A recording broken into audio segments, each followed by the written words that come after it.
1 Bantaeng dengan saya Rizky Alfiria Paradi sebagai peneliti 1 dan saya Suci Ramadhani sebagai peneliti 2 dengan judul penelitian aplikasi etnofisika pada rumah adat Balalempoa Kabupaten Bantaeng. Adapun latar belakang kami, Sulawesi Selatan sebagai daerah bagian selatan Indonesia merupakan salah satu daerah yang memiliki banyak budaya serta peninggalan sejarah. Salah satu daerah yang memiliki peninggalan sejarah adalah Kabupaten Bantaeng. Peninggalan sejarah yang terdapat di Kabupaten Bantaeng ialah Balalempoa Ri Bantaeng.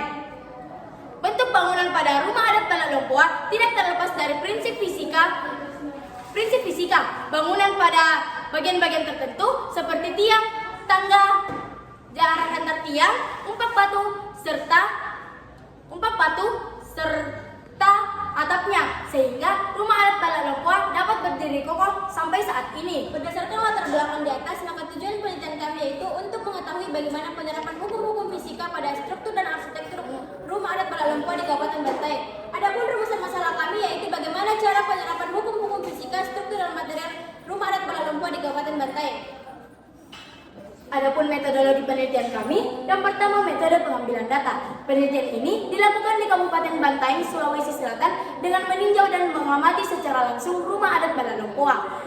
Pengukuran pada material dan wawancara pada seseorang yang menjaga rumah adat Balalempoa dengan tujuan menjadikan objek penelitian. Dokumentasi berupa pengambilan gambar rumah adat Balalempoa yang sedang dibuat. Yang kedua, ada variabel penelitian. Penelitian ini menggunakan metode kualitatif dan kuantitatif dengan eksplanasi tipe deskriptif. Peneliti mendeskripsikan objek penelitian dengan secara sistematis yang terkait dengan fakta, sifat, dan hal relevan lainnya terkait dengan tema penelitian. Yang ketiga, ada metode analisis data. Analisis data dilakukan terhadap data yang telah dikumpulkan berupa pengukuran material dan dokumentasi foto. Lebih lanjut, peneliti mereduksi data sesuai dengan hal-hal pokok yang terkait dengan penelitian berdasarkan hasil analisis data. Hasil dan pembahasan. 1. Gaya normal. Pada rumah adat Balalempoa juga terdapat gaya normal, di mana yaitu terdapat pada tiang vertikal ke atas. Sama halnya dengan rumah adat lainnya, semakin banyak tiang maka semakin stabil. Yang kedua, gaya berat. Dapat dilihat pada gambar 2, tiang fondasi tidak mengalami pergeseran yang mengindikasikan terjadinya keseimbangan pada gaya berat dan gaya normal, atau resultan gaya sama dengan 0. Gambar 2 juga menunjukkan gaya berat pada umpak batu, di mana tiang memberikan beban ke umpak batu. Gambar 3, prinsip tekanan pada tiang Balalempoa, di mana badan dan atap memberikan beban kepada tiang sehingga adanya gaya berat yang diterima oleh tiang kemudian diturunkan ke batu penyangga yang menjadi luas penampang. Gambar 4 menandakan bahwa fungsi pada balok kayu yang dipasang pada tangga rumah adat Balalempoa secara vertikal, yaitu supaya rumah adat Balalempoa tidak mengalami gerak rotasi atau berputar ketika ada gaya yang diberikan atau torsi pada tiang sama dengan 0.